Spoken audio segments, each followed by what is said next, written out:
Whoops. There we go. All right. So, wow, I'm just really not got myself. Wait, links 3. Why don't we do that? Okay. All right. So this is the Thunder Shaman.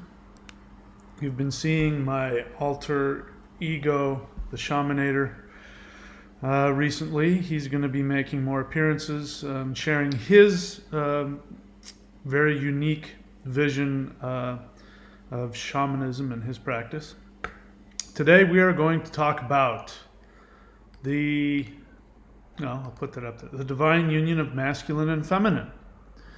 And today we're talking about Frey and Freya specifically. And, I've been having a lot of fun with the idea of twin flames and been making fun of that. And it's not because there isn't some truth to it. It's that, one of the things I do is I like to expose, sorry, that's my washing machine. Forgive me. I like to expose garbage spiritual teachings when they come around. And I do that because spirituality is important to me, and teaching it is important to me, and people actually being happy and finding peace and happiness. And I get frustrated with popular teachings that actually make people's lives worse. And when there are really beautiful concepts like the fusion of masculine and feminine, and the actual idea of twin flames, when those things get distorted and people appeal to people's fear and people's pain and people's delusion, then I want to do something about it. So what ends up happening is I end up making videos and complaining and criticizing, and all I do is I push people away. So I just give that over to my friend Arnold swears he's bigger, and he comes on and he talks about it in a really funny way, and that way I can get my point across without having to alienate everybody.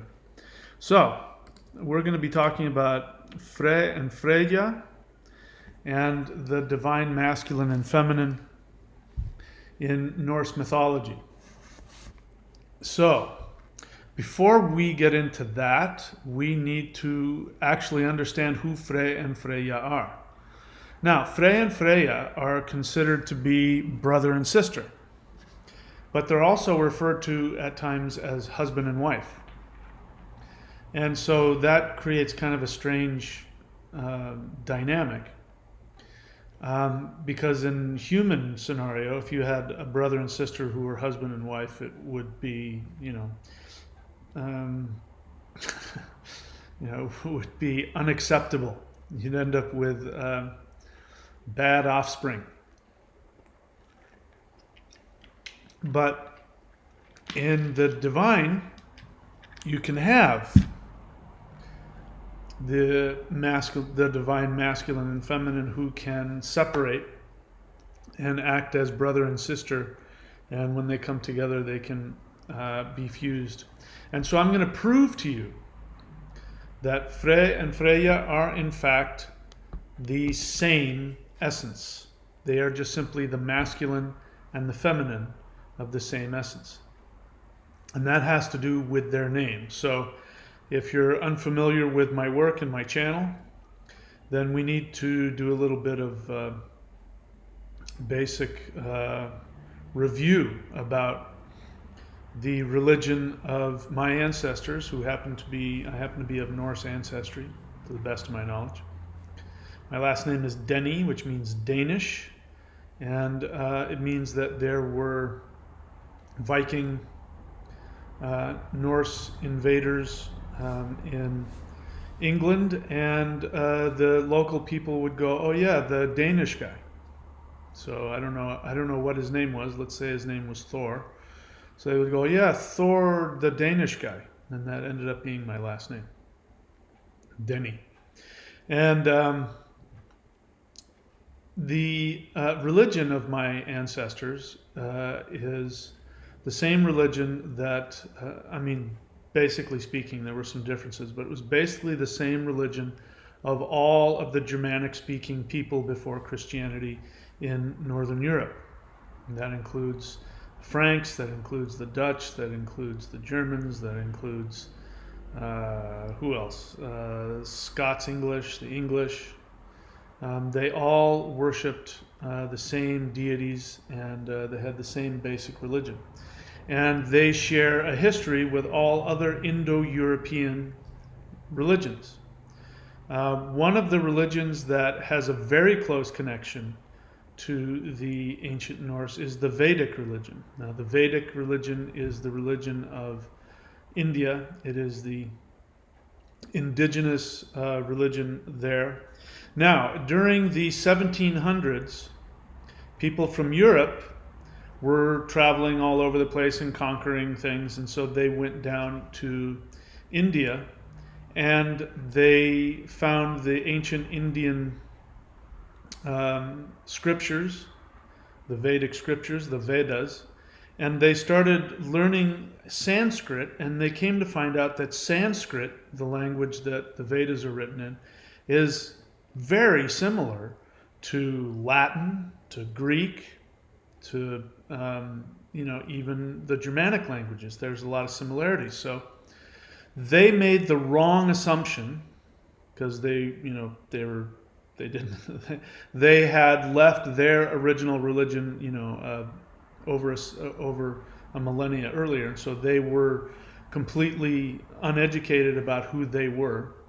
But they made the conclusion that there must have been some European people who had traveled down and settled India, and therefore, that's why the Sanskrit language was clearly a European language, and this is where the word Indo-European came from. And then what has been happening recently is that the indigenous people of India, the Hindus, they have had to deal with a lot of oppression and racism during the British Empire. So they have reacted to that idea with just simply an opposite idea, which says, no, the original Indo-European people came from India, and then they moved and conquered Europe. And both of those are wrong. Whenever somebody responds out of their emotions, however understandably so, they're not going to be objective. The truth is that 50,000 years ago, the first people who spoke Indo-European and who brought with them the Indo-European religion came up from Africa. They came up through Egypt and came up into the northern hemisphere, and they spread all over Europe. And after spending 40,000 years in ice ages, their complexions and their DNA changed. That's why people from India and people from Scandinavia, if you take their DNA, it's not going to match. It's because there was a 50,000 year difference where these people who spoke this same language and the same religion, after 50,000 years of going through mutations, the DNA is totally different now. But the language is the same. It's the same language. I could throw out some words, but I'm not going to do that today. So we're talking about Frey and Freya. So Frey and Freya represent actually a very ancient, more primitive Indo-European understanding of the power of fertility. In fact, the word fertility comes from the same root as Frey. Frey, fertility, it's the same root. In fact, the word Frey is the root for the Latin word fertility. We can find in the Vedic religion a very similar setup of those two words. So we have Frey, which is the male god, the male god of fertility, and we have Freya, female goddess of fertility. Come on. Fertility. Okay, so we have those two, Frey and Freya. In the Sanskrit, you have Prajapati. That is made up of two words, actually made up of three words. Pra plus ja plus pati. So Prajapati is the god in the Vedas having to do with fertility. His name breaks up into pra, fertility,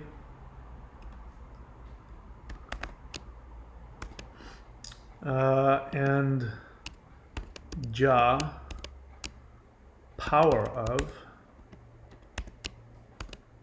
and pati, lord or husband.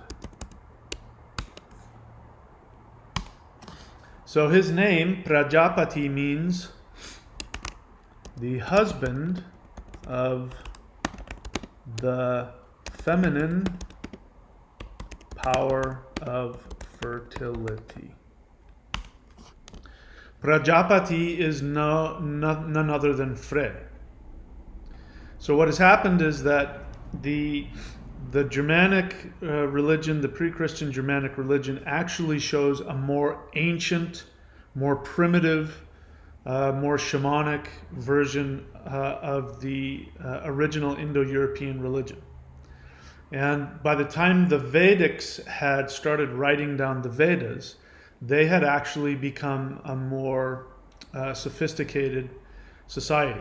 Bear in mind, when the Romans first went into Germania, what they found were incredibly primitive tribal people.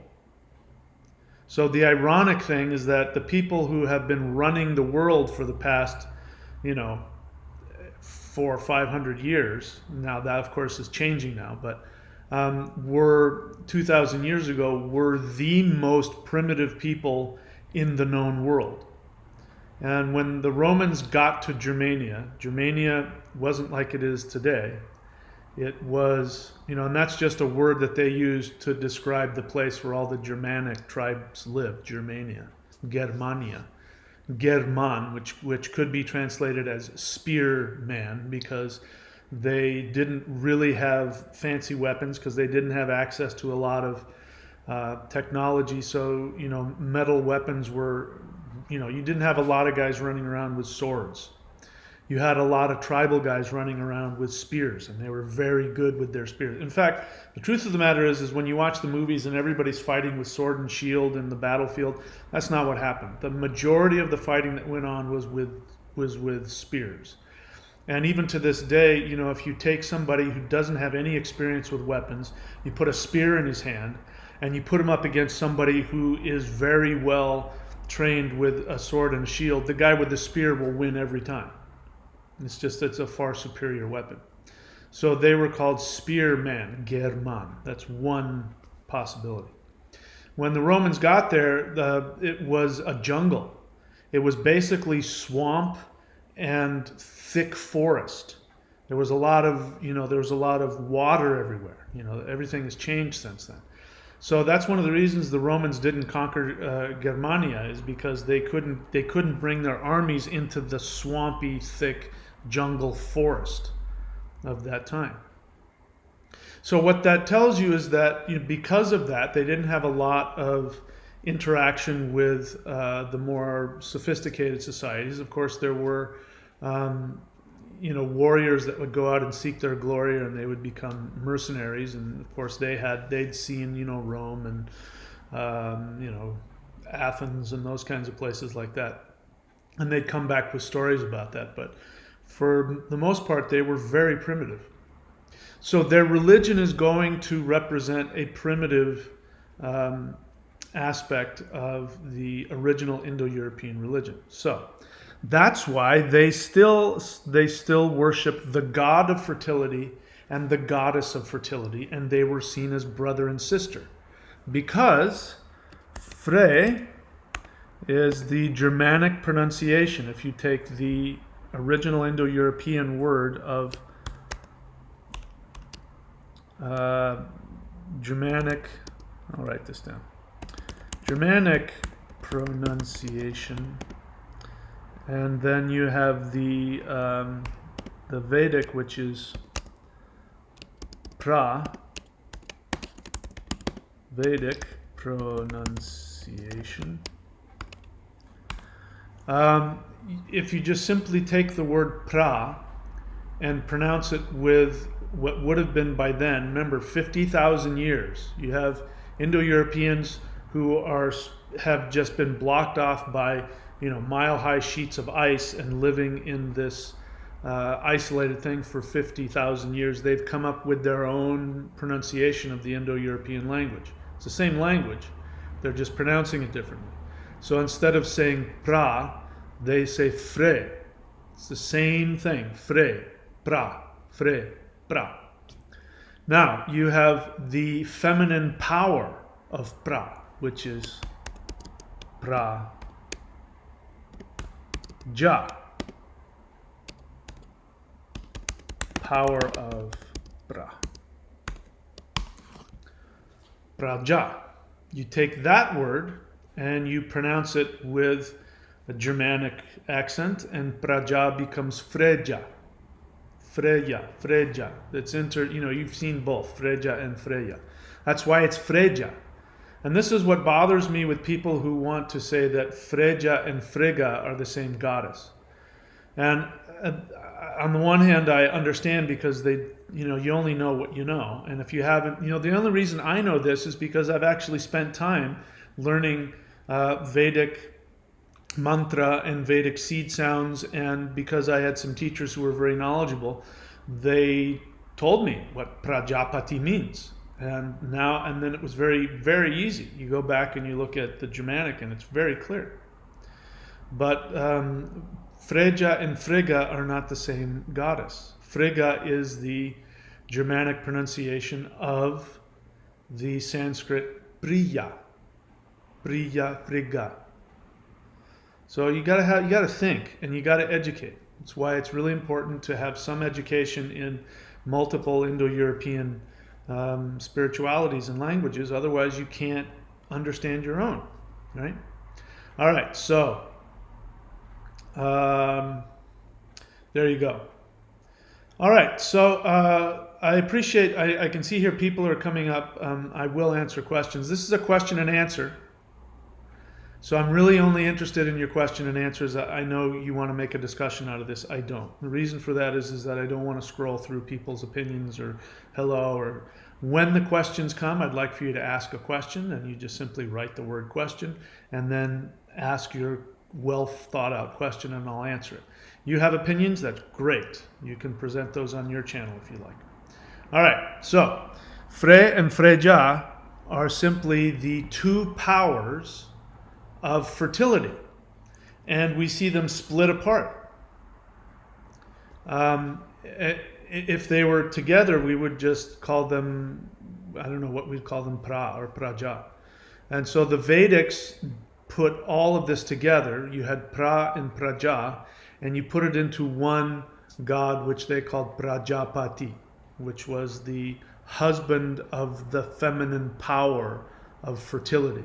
So you have the union of the two. So you've unified the two. So if we want to talk about the twin flame idea of twin flames being reunited, we would see that to some degree in the word Prajapati. But in the Germanic, we still see them split apart. They are twin flames. So I think it's important now, I'm going to throw my opinion in here. I think it's important to understand that there's a difference between humans and deities. And what we see with Frey and Freya is that they don't act like a married couple. They act like brother and sister. And they are the same essence. They are the split. They are the yin and the yang of the same essence. But they end up interacting with other deities. Freya, Frey, chasing after, female giants, which he ends up losing his sword over, which is a whole other subject we could talk about. And then Freya is chasing after Wod, not Woden, but Wod, the essence. She's the essence of fertility. Woden is the personification of Wod, which is shamanic union, shamanic fury. So Freya, which is the power of fertility, is seeking out Wod, the essence of shamanic awareness. Can you see? I'm splitting hairs here, but the language is very clear. If she was chasing after Odin, we would see that in the myth. We don't see that. We see she chases after Od, which in Norse is Odr. Odr, the R is like just, it's just an ending. It doesn't mean anything. People get all bent out of shape over that, like Balder. There was somebody wanted to argue with me over the word Balder. Balder is just the Old Norse pronunciation of the word bold or bald. And somebody got all bent out of shape out of that. But again, people got to think, man. It doesn't take a whole lot. Putting effort. Anyway, I get bent out of shape over people making mistakes, sometimes silly, stupid mistakes. So my opinion about that is that I think that it does us a disservice when we take the ideal that is in the divine with the gods Frey and Freya, and we try to apply that to human beings. Because Frey and Freya are the same essence, fertility. You can honestly say that when they split off into two functions, Frey and Freya, they are half of the full essence of each other. And to do that to a human being, I think, I could get into why I think it's a bad idea, but I think it dehumanizes us, and I think it does us a disservice. Because anyway, I could go on and on and on, but those are my thoughts about that. I'm tired. I went surfing today. So, again, people, I appreciate that you have opinions, and it's great that you have opinions, but I'm really not interested in that. Again, this is a question and answer. I don't see any questions here, do I? So there is one question. Again, write the word question. Vilhjalmur Alefer. So you're new to my channel, and you're asking me about the Kurgan hypothesis. I don't talk about that. What I do talk about is the Paleolithic continuity paradigm. Paleolithic continuity paradigm. People call it a theory. It's not a theory. It's a paradigm. So if you're interested in that, you can go look that up. That's where I'm coming from with that. I don't do that, a lot of that other stuff. And I don't talk about stuff that I haven't done research on. So the other thing is, don't ask me questions about things that I don't teach. So it's a good idea to watch my videos to know what I teach, and then you can ask me about things that I teach. All right, so I don't see this. Here's one question, another question. This is another from Vilhjalmur. Question: is there evidence for veneration of the Vanir before the Aesir in relation to other Indo-European religions? It's a really great question. The answer is no. This again comes from a huge misunderstanding in the in the college world. What was the word? I'm tired, so I can't use my words. My words aren't coming out. The scholarly world, and this comes from a lack of awareness.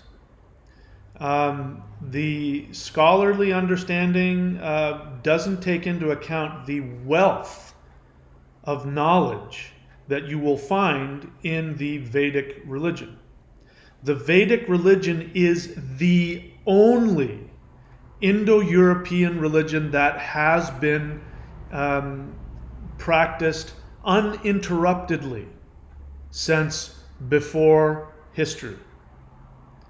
And so what you have is you have the Western world, you have people who threw their religion away, 1,000 years ago, and they're now coming back and trying to figure things out. And so like they come up with the Indo-European word and the Indo-European migration and a bunch of other garbage nonsense that doesn't have any any provable science behind it. And they don't understand the religion. Now, there has been an inaccurate theory that the Aesir are a later religion that was brought with the Indo-European horse riders that came into Europe, and they conquered the remaining hunter-gatherers who were matriarchal and were earth-worshipping. And so the Aesir represent the conquering tribes who came in and conquered the poor, stupid hunter-gatherers. And so the Vanir represent the more ancient, that's all garbage. And I'll tell you why. All you have to do is go look at the Vedic religion. In the Vedic religion, you have the Devas, you have the Devas, and you have the Asuras. Now that is a switch in words. Before that, there used to only be the Asuras. Later on, the Asuras came to mean the earthly deities. And so nowadays you have the war between the Devas and the Asuras. But the word Asura comes from the same root as Aesir. It means celestial power. Indra in the Vedas is referred to as an Asura. Indra is none other than Thor. His name Indura. Inthura. In the Germanic, you just have Thu, and then you have Nar, which means Lord. Thu is the moon, it is the drop of water, it is the thunder, it is the power of immortality. Thunar is the Lord or the first cause of the drop of water, of immortality. Inthura means the full, the king of the full moon. Inthu means full moon, Ra means king. Inthura, Indra, Thunar. Again, why is it I'm the only person that's figuring this out? Part of the reason is because I actually have done my work in Indo-European religion and practiced it. And when you practice it, you learn all kinds of secret things about how mantras are created and how the words create that the scholars have no idea. They have no clue about because they're wrapped up in their books, because they haven't even bothered to go. You can go, it's like, when somebody wants to go and learn about the culture of some tribe in the Amazon, they actually go there and live with them and learn their practices. And here are people in, teaching college who haven't bothered to go and study with the Brahmins in India, who can tell you about the Vedas and tell you about the language and tell you about the meaning of it and where it all came from. And then you can come back and look at your own language and you go, holy crap, that's the same thing right there. Thunar is Inthura. Doesn't take a genius to figure it out. And I'm getting upset about it because you're asking me, and I don't know, but I'm assuming that you're a heathen. And the same stupidity that is in the college nonsense, professors, has been spilled into heathenism, because heathenism is the same thing. You've got a bunch of Europeans whose parents were probably Christians, and they woke up one day and decided they wanted to be pagans. They wanted to be Germanic pagans, and so they start playing around and looking at them, and they've come up with a bunch of ridiculous nonsense, like the Aesir are the the conquering tribe gods, and the Vanir are the stupid hunter-gatherer, but there's no evidence of that. When you look Aesir and Vanir comes from Vanir, right? That is the plural of what word? Van. What are the Vanir called in English? The Wanes. What is the planet, the name of the planet of fertility in Latin? Venus. Do you know how Venus was pronounced? It was pronounced Venus. If you take the ending, which we no longer use, guess what Venus sounds like? Wayne.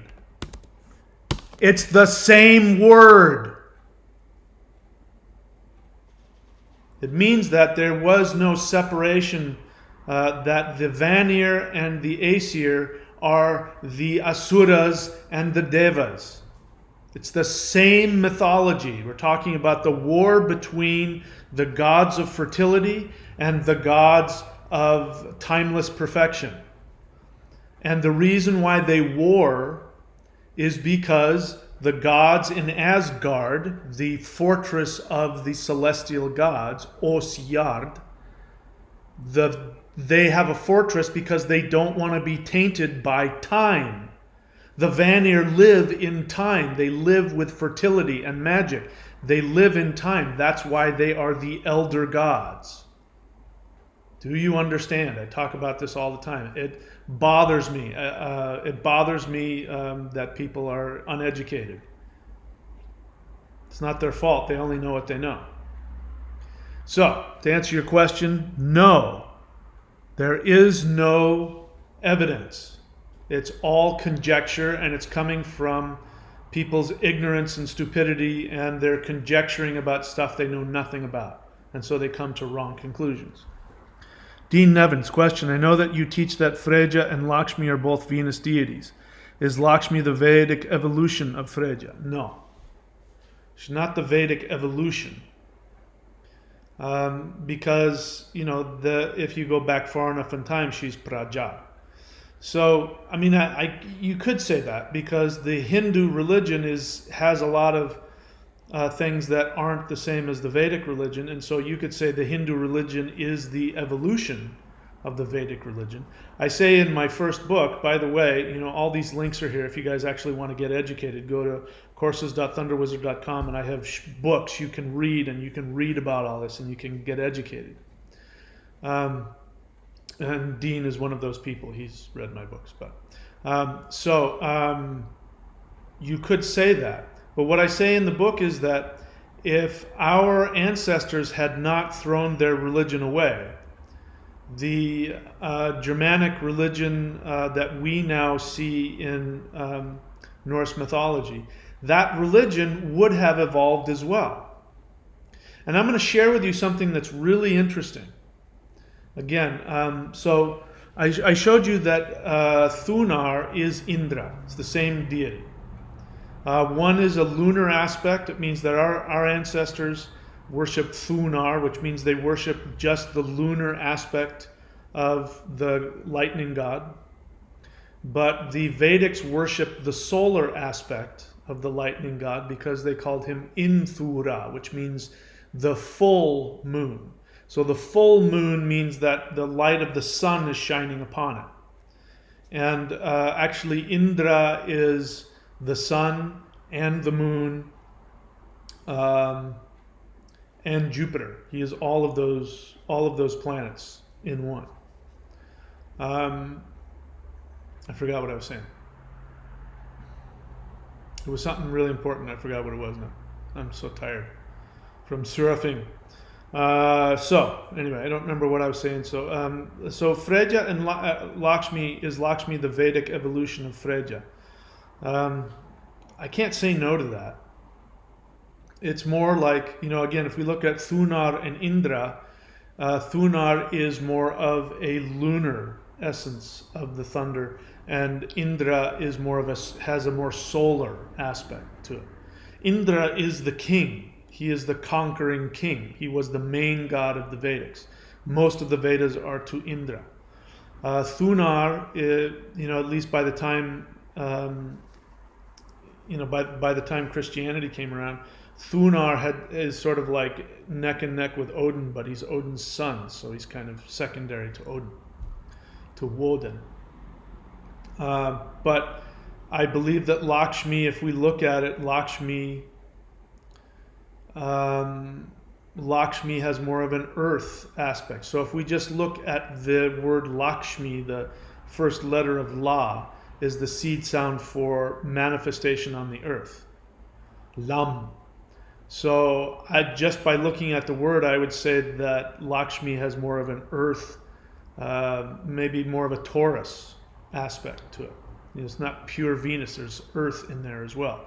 So we could say that it was an evolution, but it's also just kind of, a splinter, because the gods have all this power and they can manifest themselves in different essences. Shiva, I was going to tell you something interesting. Shiva. So the god Shiva, the word Shiva used to be an epithet for Indra, by the way. But Shiva represents an evolution. The god Shiva didn't exist in Vedic times. Again, it was an epithet of Indra. And now Shiva is his own essence. So one of the names for Shiva is Ugra. One of the names for Odin is Ug. It's the same word. It means terrifying. Ugly is Ug.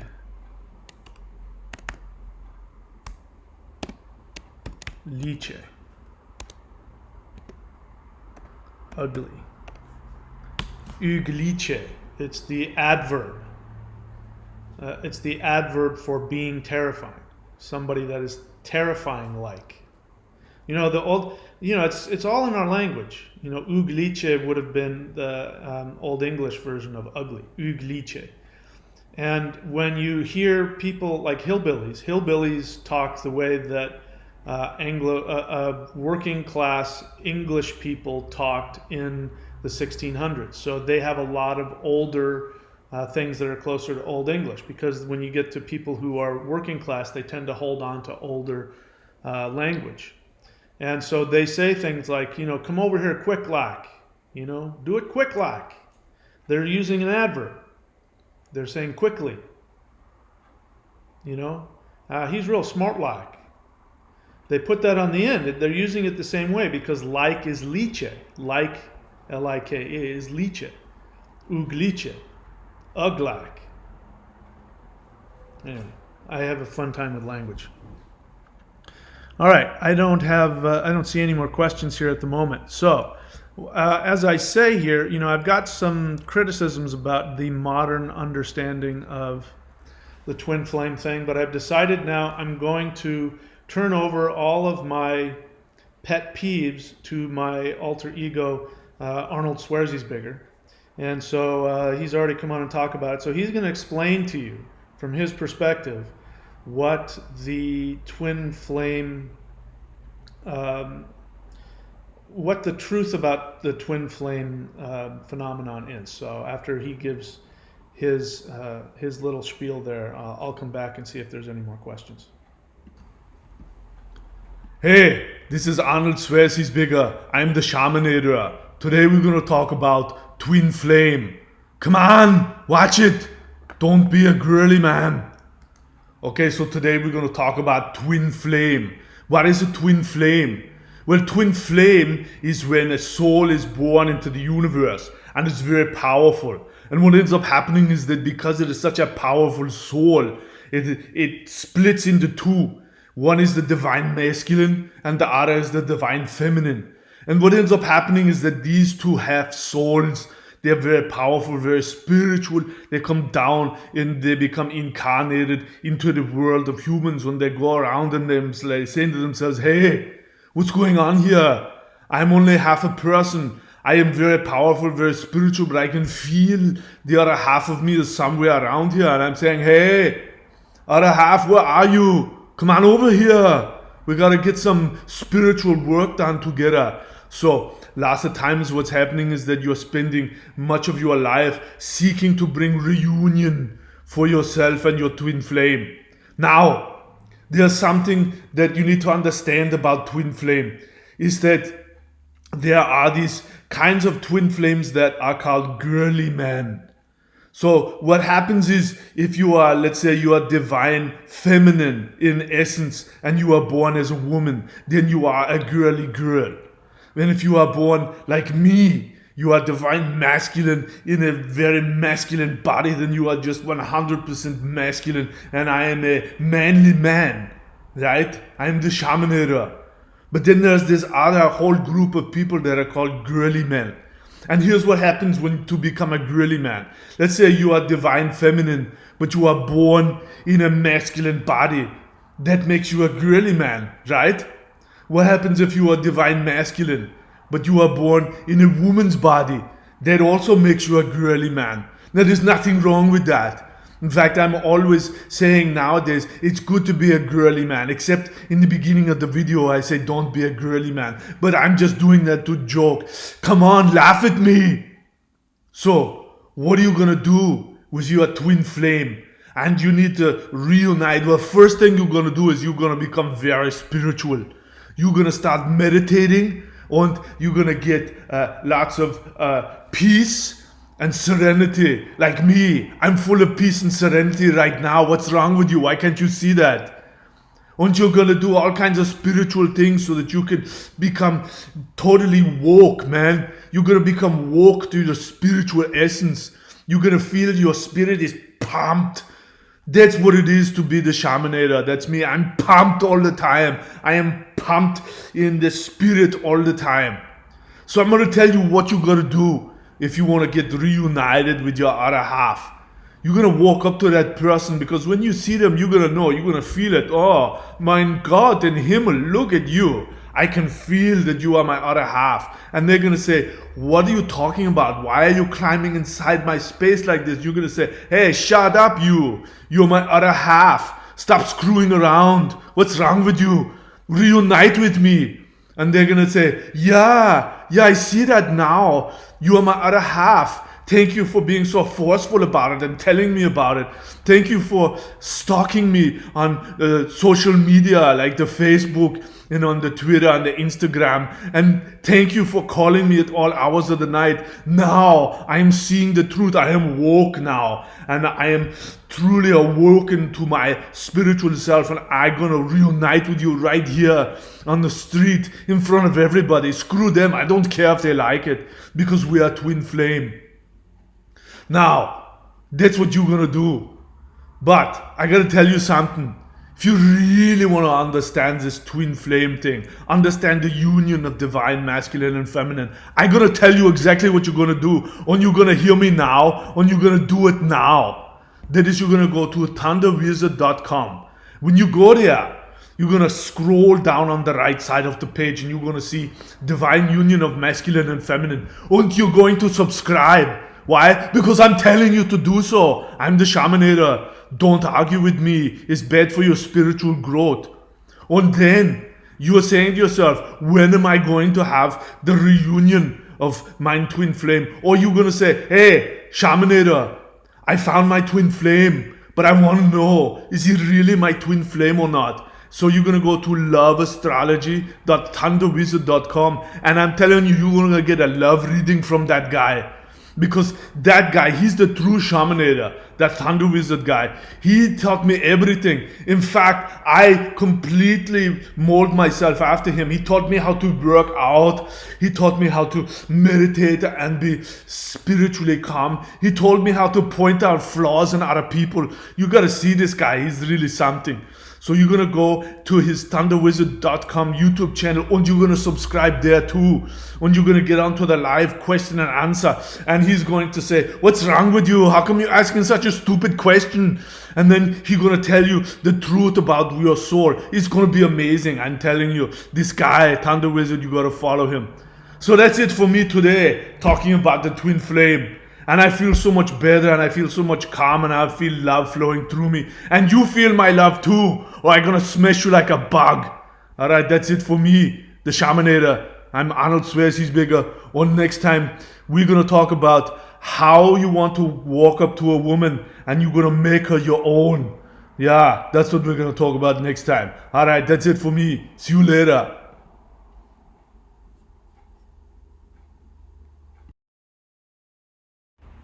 All right, so that's the Shamanator. And he gave you some very good information. And I strongly recommend that you do what he says. He's the kind of person, he doesn't take no for an answer. And so he'll come looking for you if you don't. If you don't do exactly what he tells you, he's going to come looking for you. And you don't want that, especially if you have kids, because for some reason, he just can't talk at a normal sound level, and he just keeps everybody up, even when he's trying to whisper. That's awful. Anyway, he's a good student of mine, and I appreciate his perspective and his support of the channel. All right, so moving on. In fact, we're going to have at some point, when people get more used to him and more of my followers get comfortable with the Shamanator, we're going to have him host some live question and answers. You gotta, he's really quite a character when he's hosting the question and answers, and that would be a lot of fun. I can't co-sign everything that he teaches, but he's been a great supporter of me, so I'll be happy to give him, let him come and host some of these more of these videos. All right, so I'll take a look and see if there are any more questions, and if not, I will call it a day. Nope. Yeah, get to the chakra. Hear me now and then believe me yesterday, because time is an illusion. Yeah, that's what he says. All right, that's it. I don't see any more questions, so I will call it a day. Let's see. I think Arnold did some good selling for me. Yeah, courses.thunderwizard.com. Everything on there slashed, because I got to pay my taxes. So if there's any service that I have, any service or any streaming video teaching, any certification, anything like that, listen, I don't like to work hard. That's why normally my prices are high, because then that gives me a lot more free time. But I'm slashing prices because I got to pay my taxes. So go up here and courses.thunderwizard.com, and of course thunderwizard.com if you want to learn the Mastery of Shamanism course, which has hundreds and thousands of videos, or hours of videos. I'm tired. Hundreds of hours of videos that I did about mastery of shamanism on all different levels. Then there's the Manifestation Mastery course, which teaches you how to intend your reality, and it's the spiritual science of that. If you follow my directions on that, and my experience, follow my directions to the letter over time, people are able to manifest their, things they didn't think possible, including, good health and all kinds of other things.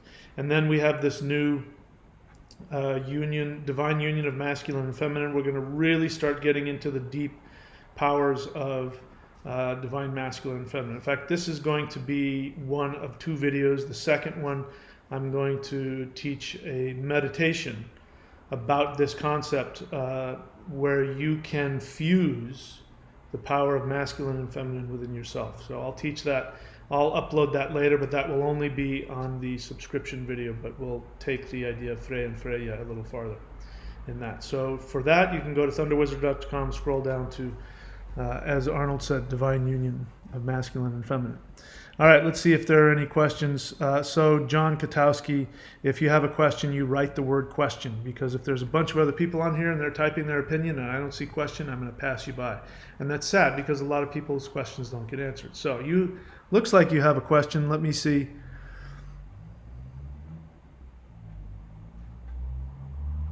John, I have no interest in making you do anything.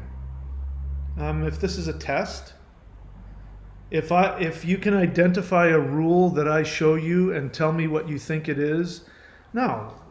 Why? If you're that powerful that you can do that, and if I haven't earned from you the right to come and learn from me, then I'm the wrong teacher for you. I don't think that I am the teacher for everybody. And if you think that that is something that's going to stimulate my ego to try and prove something to you, so that, I don't know if you mean it, more than likely, I don't know, but more than likely, I think you're just being passive aggressive and you want to prove me wrong. You're going to give me some test and prove me wrong so you can prove to yourself that, no, man, I have no interest in that. In fact, the fact that you ask that question, I find so disrespectful of not only yourself, but of me and this whole process that we're doing. I have no interest in that. Listen, there's a free YouTube channel.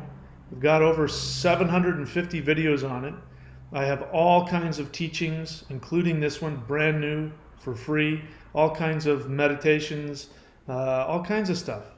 Go learn from that. If that gives you something that makes you think that I have something of value that you want, then you can, feel free to subscribe at whatever level you want. Forget about what I want. Yeah, so, oops, rune. If you can identify a rune that I show you, no. You're asking me to do some parlor trick for you? And I'm going to do that like a dog, like you're holding a treat in front of me. You're going to subscribe, and I'm going to take it. I have a lot more self-respect than that. And for you, if you don't see something in me that stimulates you to want to learn from me, then don't subscribe. Don't waste your time. Okay? All right. Let's see, what else? Nope, I don't see any other questions. All right then, that's it for me. We'll see you guys later as time allows. Got a lot of things going on these days, but I'm going to try to get on and do more videos. And Arnold has said that he's got to come in and do some more videos, so I'm going to give him some more time, and he's going to start tackling a lot of my pet peeves for me, because he tends to really go at it, and people have an ability to listen to him. Wilhelmer question, is the Arnold bit a type of ritual or just good fun? I used to do stuff like that in the mirror. Well, I used to be an actor, and I used to be a stand-up comedian, and I think I said earlier, what was happening is that I really want to address a lot of the spiritual teachings that are out there, that I think there's a lot of missing things. You saw me get, perturbed when I was talking about, some of the misunderstandings, a question that you had asked about, are the Vanir older than the Aesir? Are the Vanir older than the Aesir? And you saw how perturbed I got. And I've come to realize that when I get into that space, that the only people who enjoy that are the people who are, already in my camp, and they clap, and everybody else just, gets their feelings hurt and they get alienated. So this way I get to still attack things and do it in a way that makes everybody laugh. And also, hopefully we'll get more, I'm looking for my hook that's going to make this channel become viral. So I think I'm the best Arnold impersonator out there. So I think maybe that'll help bring more, bring more people to my channel, which will be a lot of fun for me. So that's why I do it. All right, that's it for me. I shall see you guys later. All right, where is it? I record this now and you listen to me later because it gets archived. All right, I'm just so out of it right now. I don't know what I'm doing. Here, okay. See you guys later.